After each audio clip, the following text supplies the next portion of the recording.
We can get someone half your age for half the cost. That's what he said. No sugarcoating. Cold. A sentence that doesn't hurt because of what it says, but because of how certain he was when he said it. Darren didn't even look me in the eye, too busy fixing the cuff on his shirt. My name's Mike Reynolds. I'm 51.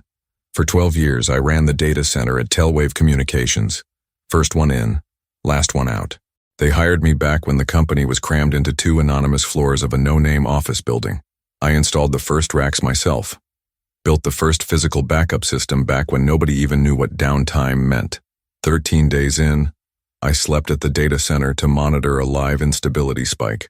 No one asked me to. No one ever knew. I built a hybrid architecture with manual redundancies.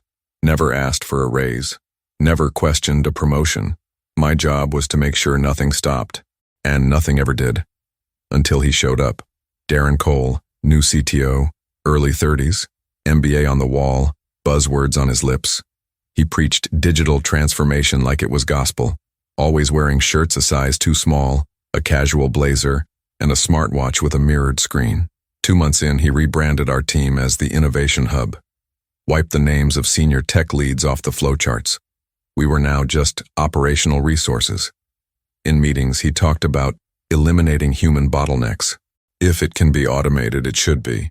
I became the bottleneck. 12 years, no warnings, not a single sit-down. Like everything I built could be replaced with a digital signature.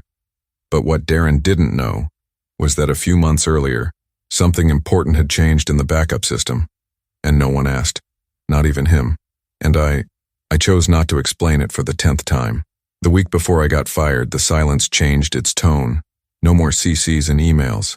My messages started getting vague replies. Or no replies at all. One of the integrity check routines, something that had been running since 2013, was shut off without warning. I knew what that meant. They were erasing me. Little by little. Quietly. On Wednesday, my keycard wouldn't unlock the physical server room. I figured it was a security glitch. Went down to IT. They're moving everything to the cloud, they said. According to Darren, the new system didn't need manual redundancy, but what he didn't know or pretended not to was that the automated routines only worked properly because years ago, I had built a manual step into the process. A slight delay, a major safeguard. It was like a bridge that could only hold weight because of an invisible beam. And now they were ripping that beam out, in a rush, full of pride. On Friday, they called me in for a quick meeting. It was noon. Didn't even give me time for lunch. Laura, from compliance, eyes downcast. Darren, as always, with that neutral smile. Mike, we're reorganizing the department, centralizing resources. It's nothing personal. Of course it's not, I said flatly. We've put together a fair package, 2 months' salary. The transition will be smooth. Smooth for who? I took a deep breath. Spoke without even glancing at the paperwork. The backup system you're relying on isn't complete. Since April, the automated routine has only been generating logs. No actual files. Your data isn't being saved. He smiled, like he'd already heard it all before. We've reviewed it. Everything's under control. You reviewed charts, not directories, not write logs. Silence. Mike, we appreciate everything you've done, but we need to move forward. I stood up slowly, picked up my badge from the table. Then go ahead. I walked out without looking back. On the way out, I could feel the stares. Some tried to hide it. Others didn't know where to look. The support intern, the same one I taught to write his first shell script, looked at me with glassy eyes. I gave him a single nod. It's okay. Back at my desk, I opened the drawer, grabbed my mug, the one my son made for me, my notebook with all the hand-drawn topology sketches, and the photo of my wife Sarah with the boys, Christmas 2016. That was it. On my way out, I stopped at the hallway that led to the data center. The biometric scanner no longer recognized my fingerprint. My access had been revoked before the meeting even started. Of course, it was already decided. They just needed me to nod along. Waiting for the elevator, I caught my reflection in the glass. I looked calm, but inside, I knew. That kind of silence leaves scars. In the end, they cut out the one mistake that had still been protecting them. And I knew exactly where that was headed. That weekend, the house felt quieter than usual. Sarah noticed the moment I walked in holding the box. She didn't ask anything, just nodded toward the corner of the office where I always kept my testing gear. I placed it there. No sound, no rush. Pulled out the mug, now empty, and set it on the desk. My clothes still carried the scent of the data center. Metal, stale coffee, recycled air. Sarah sat on the couch and waited. After a while, I walked over to her. "It's over," I said. She simply reached out her hand. I held it. We just sat there, looking out the window. The sky was cold and blue, the kind of day that doesn't go with goodbyes.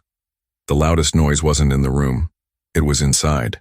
In those first few hours, I tried to keep busy, sorted folders, updated my resume more out of habit than hope. But when I opened my personal backup history, I found years of versions, notes, and scripts that only made sense to me. A whole technical life, documented in silence. That night, I sat on the porch. Sarah brought me a beer. I stared at the front gate. The same gate I stood by, waiting for the moving truck the day we bought this place 18 years ago. The same gate I used to sprint through on Friday nights so I wouldn't miss dinner with the boys. The one I used to ease open on quiet Sunday mornings, sneaking my laptop out to the backyard just to check alerts before anyone else woke up. And now I was there, with no one on the other end of the line. On Monday, I woke up at the same time as always. Coffee, shower, and a complete lack of direction. I went down to the basement, opened the box where I kept my old diagrams, tracing paper, hand-drawn lines, ideas that never left the ground. There it was, the very first sketch of the system still powering Telwave's backbone. There were the emergency scripts I'd written, precautions that, through luck or maybe just competence, had never been needed. I picked one up, handwritten, marked in red. It was the script that controlled data mirroring on the contingency servers, the same one I'd modified back in April. The routine that was once manual had been optimized by Darren. He automated the checks, but not the execution. The system started generating success reporting without actually writing anything. I tried to warn them, formally, informally, in the hallway, over coffee, with diagrams, with technical breakdowns. But they only listened to what confirmed what they already believed. Everything else was just noise. I stared at that sheet of paper for a long time. There was no anger, just a quiet kind of sadness. The kind you feel watching someone rip the cords out of a parachute, thinking they're just decoration. That afternoon, I turned off my phone, not because I expected any messages, but because I wanted real silence.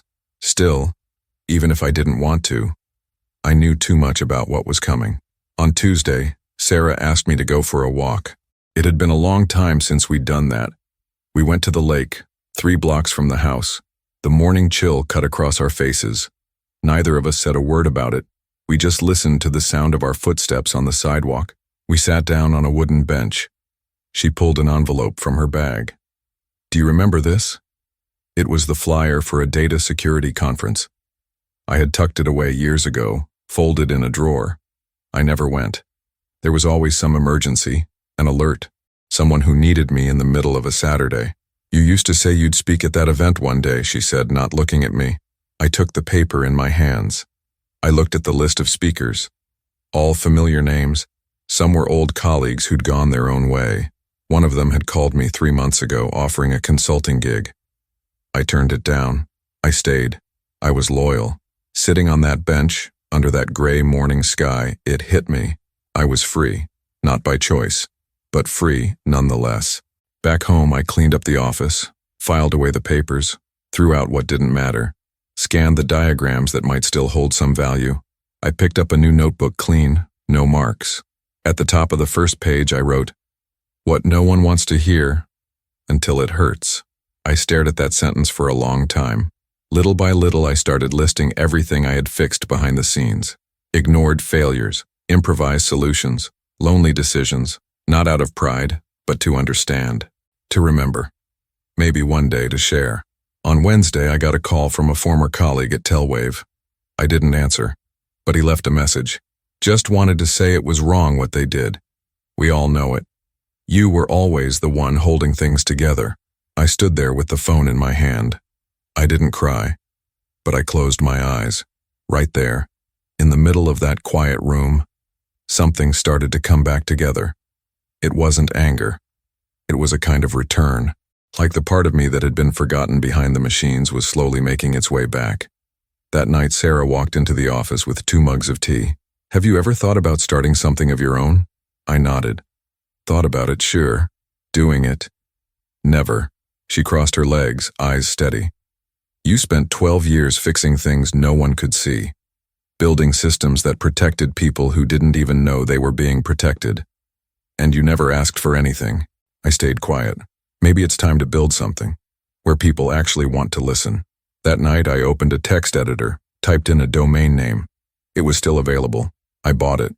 Don't know if I'll ever use it. But something started in that moment. And the next day, I opened a new notebook. The first thing I did was open up my old external drive. It was stored inside a metal case with a red label that read, "Only in case of corporate stupidity." A joke I made to myself years ago the day I had to restore an entire cluster because someone ignored a printed warning taped to the wall. I powered up the drive, started going through everything. Old documentation, logs from the first deployments, scripts with names that would make no sense to anyone today. And in the middle of it all, one file made me stop. A verification script I wrote in 2015, after a silent failure in the automated backups. The report said okay, but the data hadn't been transferred. Since then, that script ran before every sync. It was simple, but it was the one thing that made sure the data actually existed. In April, Darren requested the script be deactivated as part of an optimization. Formally, the change went through me, but I left it on record in an email that this removed a critical layer of verification, that the new system generated pretty logs, but didn't guarantee actual files. No one replied, so I did something simple. I copied the warning I'd written to myself and printed it out. As of April 14th, the system saves logs only. Actual data is stored only if manual verification is performed. I kept it with one of my old ID badges, not as a threat, but as a reminder. By the end of that week, I sketched out a diagram. Nothing technical, just a hand-drawn layout with arrows and notes. On one side, the old system, hybrid redundancy, manual checkpoints, real-world tests. On the other, the new one, automated schedules, no direct validation, generic reports. At the top of the page, I wrote, "They traded real security for pretty reports." Sarah passed by the office door, saw the drawing, and asked, "You think it's going to cause problems?" I looked up. "I think it already is, it just hasn't shown up yet." The following Monday, I sent one final email, addressed to Telwave's security team. Technical, straight to the point. Potential sync failure after April 14th, no actual file writes occurring. I attached the old script, outlined the risk. I was clear. I got an auto reply. "Thank you for your message. We'll get back to you shortly." They never did. On Wednesday, I sat out on the porch with Sarah. She asked, "What are you going to do now?" "Wait," I said. "Wait for what?" "The system doesn't fail when it explodes. It fails when someone hits restore, and nothing comes back." She stayed quiet.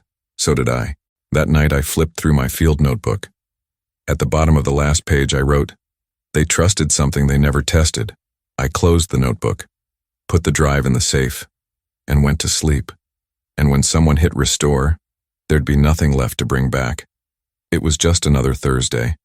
I was at the grocery store picking out a type of coffee I'd never had time to try before. Sarah liked the smoother blends. I preferred the bitter ones. I was comparing labels when my phone buzzed. Message from Brian, a former analyst at Telwave. "Mike, the system's down. The Northwest hub is offline. Even the backups aren't working. I'm trying to figure out what happened." I took a moment before replying. "Did they try to restore with sync?" He answered almost instantly. "Yeah, nothing's coming back. Not even files from a week ago, just logs." I slipped the phone back into my pocket, grabbed the coffee without finishing the label. At checkout, I picked up 2 bars of chocolate. Sarah liked sweet surprises on bitter days. Back home, I turned on the tech news channel. It was the second headline of the morning. Telwave outage. Cascading failure brings down service across 3 states. Customers report no signal for over 6 hours. At the press conference, Laura, the operations director, looked strained.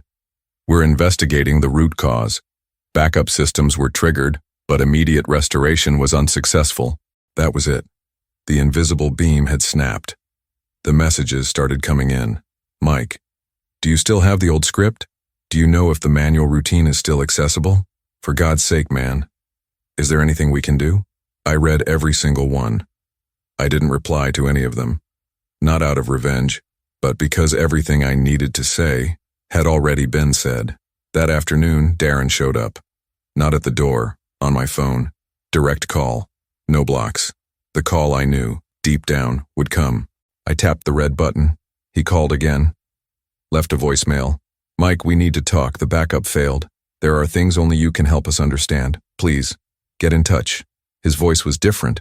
No buzzwords, no bravado. Just urgency. I put the phone on silent.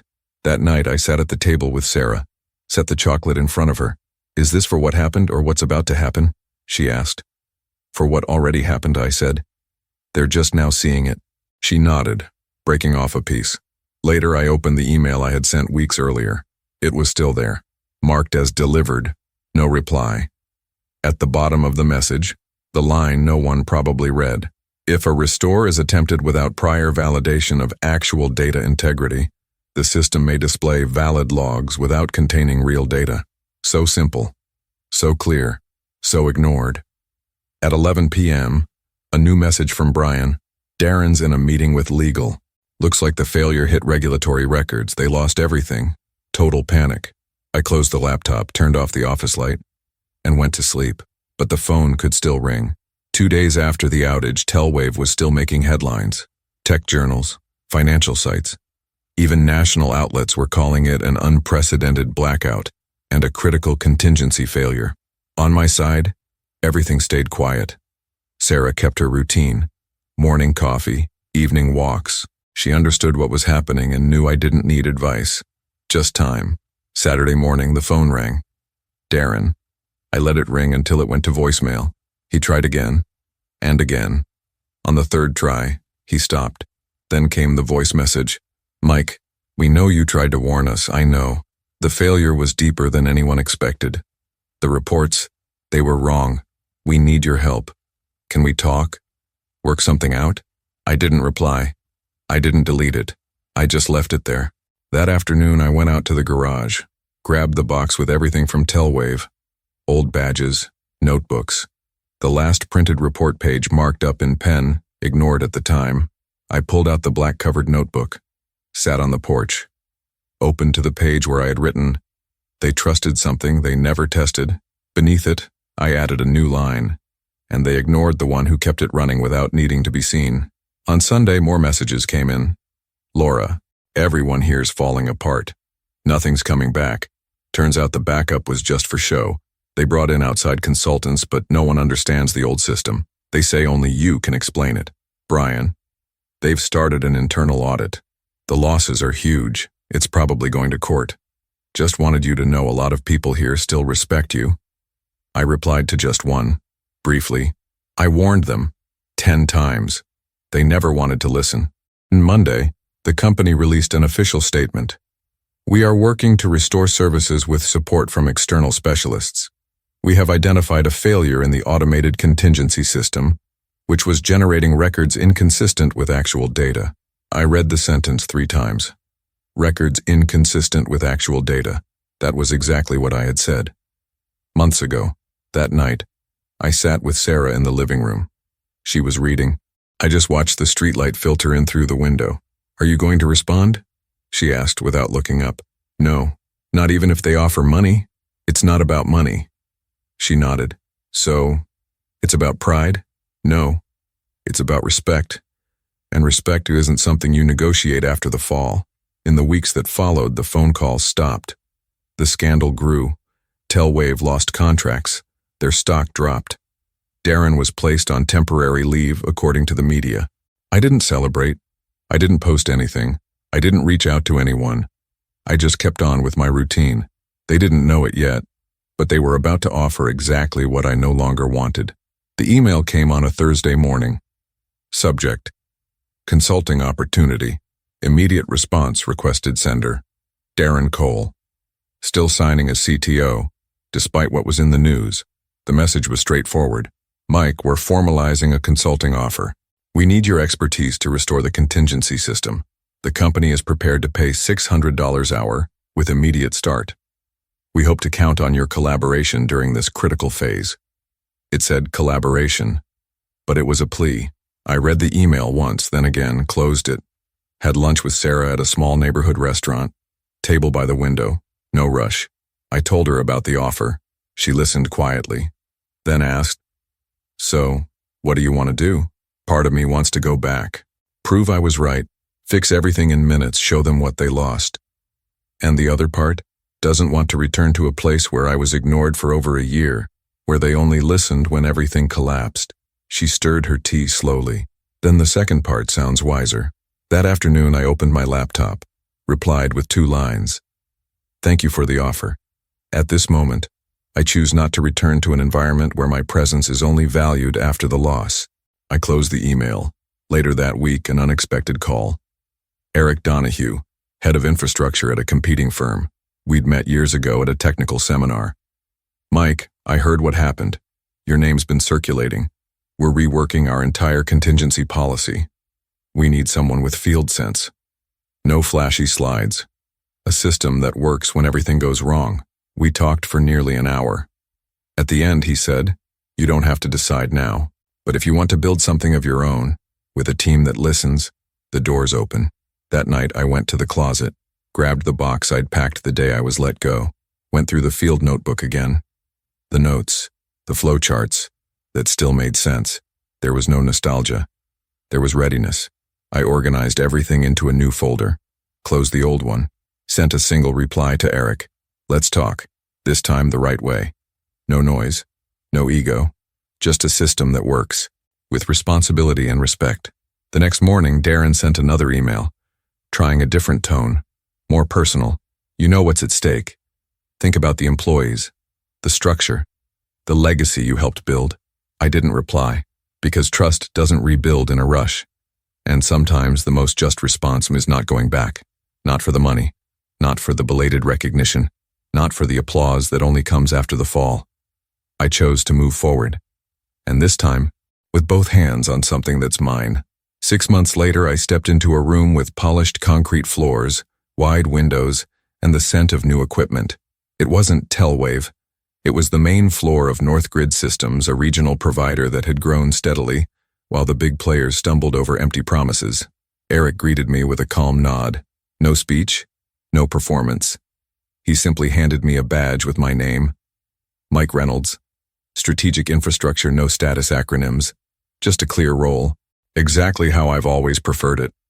In the room next door, a small team was waiting. 3 seasoned techs, 2 fresh graduates. One of them had been my intern in year 3 at Telwave, now a full engineer. When he saw me, he stood silent for a few seconds, then said, "Finally, someone who actually knows what they're doing is going to lead this." I just smiled. The project was simple, and because of that, important. Rebuild a real contingency architecture.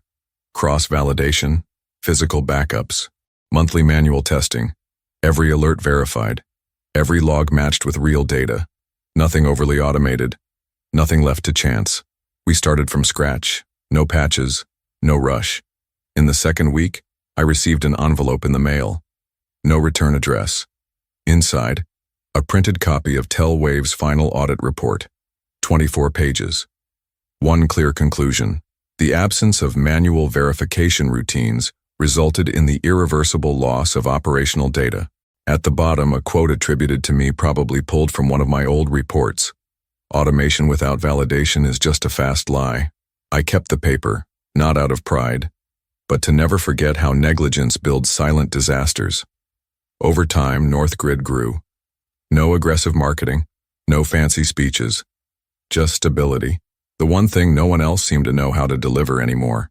One autumn afternoon, I sat on the porch with Sarah, lemon tea in hand. She looked at me like she was seeing an old version of me return.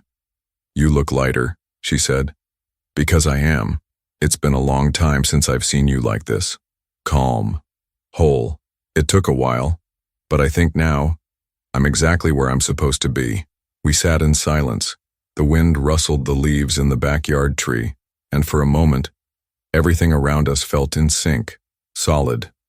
Working, not by luck, but because this time, I built something that didn't need to be hidden, didn't need to be protected from people who wouldn't listen. This time I was heard. This time they let me do it right. And you?